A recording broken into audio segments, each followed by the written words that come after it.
Hello everyone, welcome back to my channel once again. In this video, we are going to do the demand and recovery की जो भी amendment है, amendment we can say some clarifications.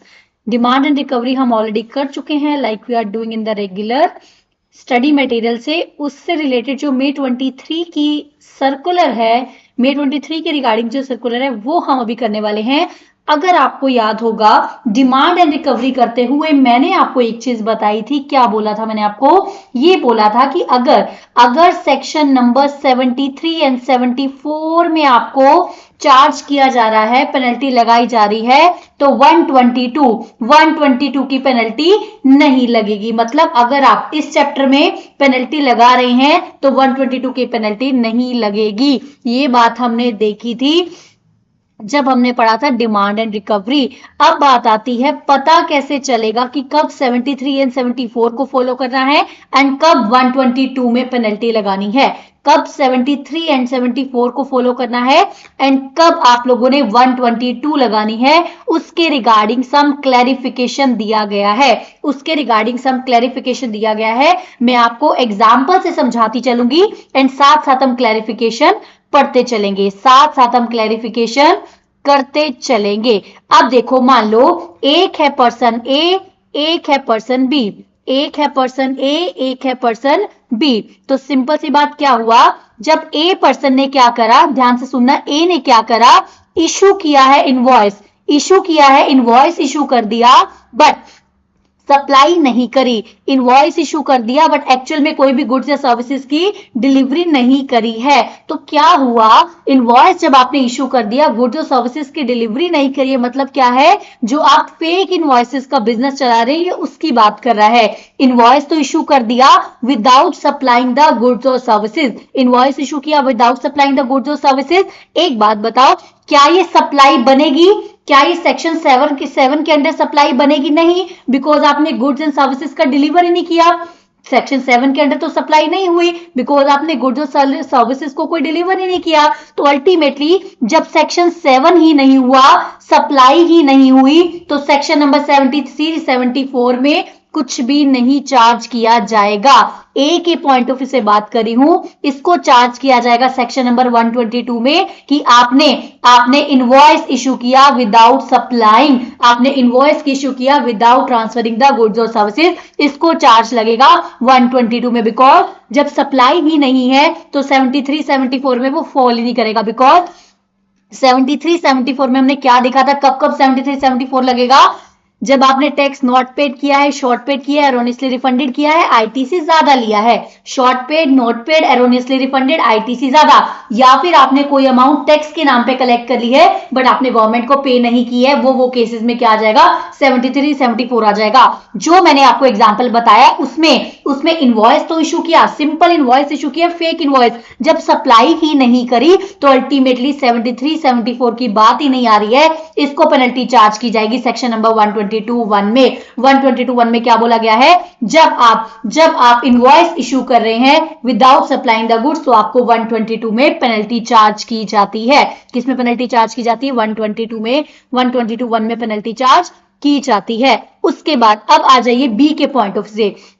अगर हम B के point of view से देखें, B के पॉइंट ऑफ व्यू से क्या है, बी ने क्या किया होगा, जब ए ने इनवॉइस इशू किया, बी ने उस इनवॉइस के बेस पे क्या किया होगा, आईटीसी ले लिया होगा. बी ने इनवॉइस के बेसिस पे क्या किया होगा, आईटीसी ले लिया होगा. अल्टीमेटली अब आप मुझे खुद बता सकते हैं, जो मैंने आपको पॉइंट्स बताए 73 74 में फॉल करने के लिए, क्या उसमें था कि आपने आईटीसी ले लिया है, आईटीसी ज्यादा ले लिया है? बिल्कुल. तो यहां पर क्या होगा, आपने आईटीसी ज्यादा ले लिया तो अल्टीमेटली आप सेक्शन नंबर 73 74 में आप फॉल करेंगे. अगर अनइंटेंशनल है तो 73 आ जाएगा. If you have done the fraud intentionally, miss representation of fact वगैरह का कोई केस है, अल्टीमेटली आप सेक्शन नंबर 74 में फॉल कर जाएंगे. एक था ए के पॉइंट ऑफ व्यू से, एक था बी के पॉइंट ऑफ व्यू से. आई होप आपको समझ में आया. मैं फिर से बता रही हूं, ए सप्लायर है, उसने इनवॉइस इशू करा है विदाउट सप्लाइंग द गुड्स और सर्विसेज. जब उसने गुड्स और सर्विसेज की सप्लाई ही नहीं करी, वो सप्लाई ही नहीं बनी किसी भी तरह से, तो अल्टीमेटली डिमांड एंड रिकवरी की बात ही नहीं आ रही है.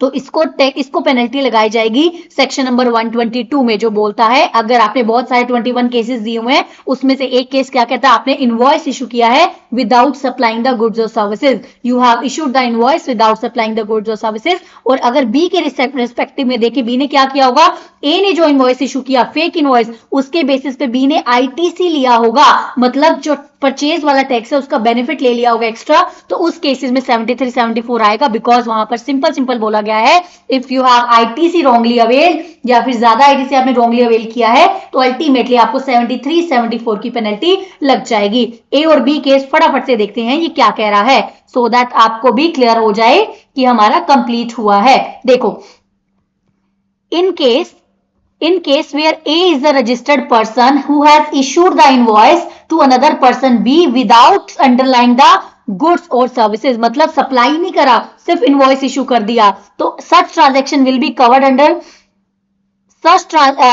whether such transaction will be covered under supply as under section 7 and whether the demand and recovery can be made from A in respect of the said transaction।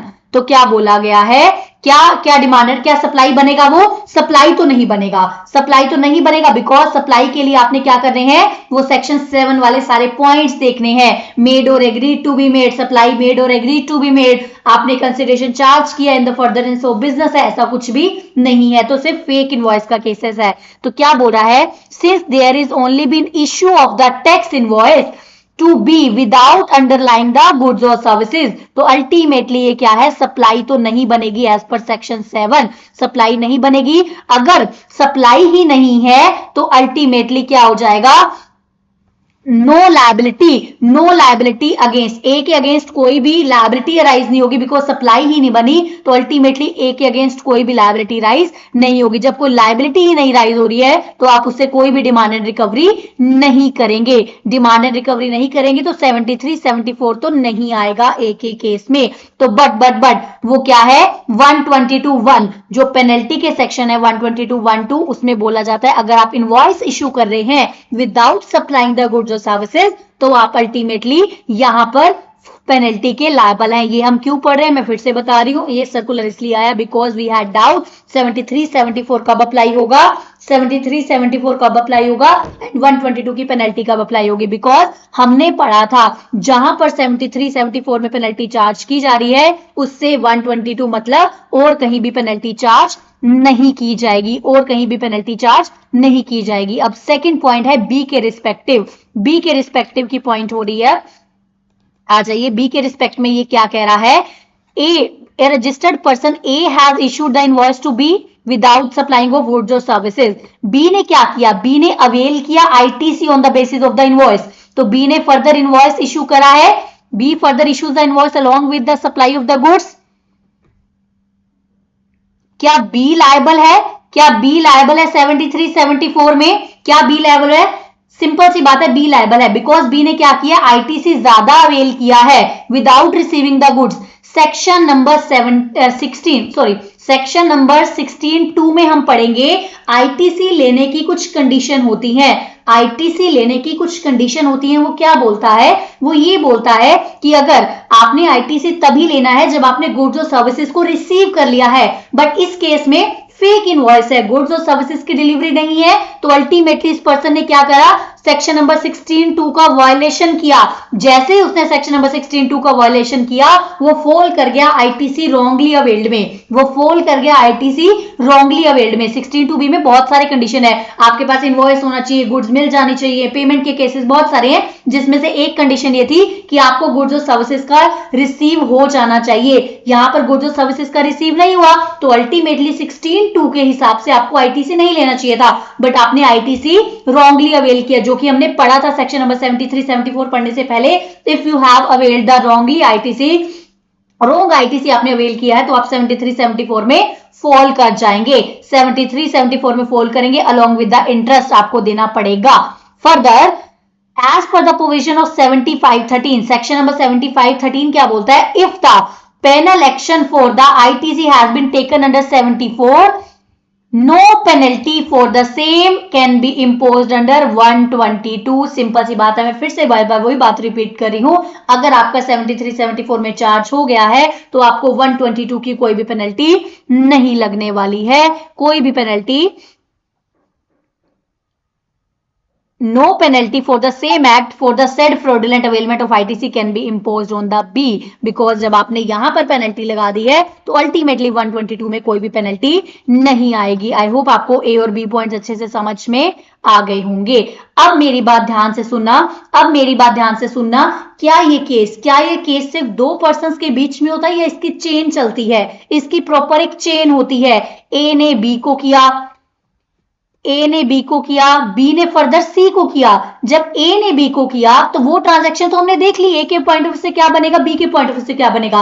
अब जब be further सी को कर रहा है, जब बी फर्दर सी को कर रहा है तो अल्टीमेटली बी के ऊपर दो पॉइंट्स आते हैं। एक तो आईटीसी ले रहा है वो रॉन्गली अवेल्ड, उसके हिसाब से तो उसको 74 में चार्ज लग जाना चाहिए। और दूसरा जब ये सप्लाई कर रहा है ए टू बी की तरह, अब ये भी तो ए के प्लेस पे है ना, जब ये सी को सप्लाई कर रहा है, तो जब ये सप्लाई कर रहा है तो अल्टीमेटली इसको लगना चाहिए सेक्शन नंबर 122 वाली पेनल्टी, बिकॉज सप्लाई तो यहां पर नहीं बनी है। बट इसने क्या करा है, इसने इनवॉइस इशू किया है विदाउट सप्लाइंग द गुड्स और सर्विसेज। इसने इनवॉइस इशू किया है विदाउट सप्लाइंग द गुड्स और सर्विसेज। बी के पॉइंट से देखो, ए का तो क्लियर है 122 के केस में वो फॉल करेगा बिकॉज सेक्शन 7 के अकॉर्डिंग सप्लाई नहीं बनी। सी का भी क्लियर है, सी का भी क्लियर है क्योंकि सी ने आईटीसी रॉन्गली अवेल किया तो वो 73 74 में फॉल कर जाएगा। बट बात आती है 73 74 में अल्टीमेटली वो रॉन्गली अवेल कर रहा है तो अल्टीमेटली इंटेंशनली करेगा, वो 74 में वो फॉल कर जाएगा। अब बात आती है बी को हम कैसे देखेंगे। बी तो दोनों तरफ फंस गया, बी एक तरफ ए वाला पार्ट भी निभा रहा है, बी एक तरफ वो जो हमने अर्लियर बी आईटीसी लेने वाला पार्ट था सी भी निभा रहा है। जो बी पे आ रहा है वो ए का पार्ट भी प्ले कर रहा है एंड सी का पार्ट भी प्ले कर रहा है अल्टीमेटली, बिकॉज इस ट्रांजेक्शन में वो आईटीसी ले रहा है, इस ट्रांजेक्शन वो सप्लाई कर रहा है। तो इस पे कौन सी पेनल्टी लगाई जाए, चलिए देखते हैं क्या कह रहा है। सीधा इसका केस पढ़ते हैं। In this case the ITC availed by B in his electronic cash ledger on the basis of tax invoice of A without the goods or services। Without goods or services उसने क्या करा है, ITC involve करा है। फिर उसने क्या करा है, पास ऑन कर दिया है आईटीसी, पास ऑन कर दिया आईटीसी को, किसको पास ऑन कर दिया है, सी को आईटीसी को पास ऑन कर दिया है। और अल्टीमेटली इसने वो इनवॉइस लेकर आगे पास ऑन कर दिया, मतलब इसने आईटीसी क्या कर दिया, सीधा पास ऑन कर दिया। आईटीसी ने क्या करा, सीधा पास ऑन कर दिया। As there were no supply, B ने भी कोई सप्लाई नहीं करी है, बी ने सिंपल जिस फेक इनवॉइस के बेसिस पे आईटीसी लिया था वही फेक इनवॉइस आगे पास ऑन कर दिया, वही फेक इनवॉइस आगे पास ऑन कर दिया सी को। तो बी को कोई भी टैक्स पे करने की जरूरत ही नहीं पड़ी, अल्टीमेटली उसका सेट ऑफ हो गया, उसको कोई भी सप्लाई नहीं बनी, कोई भी टैक्स पे करने की जरूरत नहीं पड़ी है। ए की तो केस देखो सिंपल है। अब ध्यान से सुनना, ए के पॉइंट ऑफ व्यू से क्या होगा, बी से क्या होगा, सी से क्या होगा। ए ने क्या करा,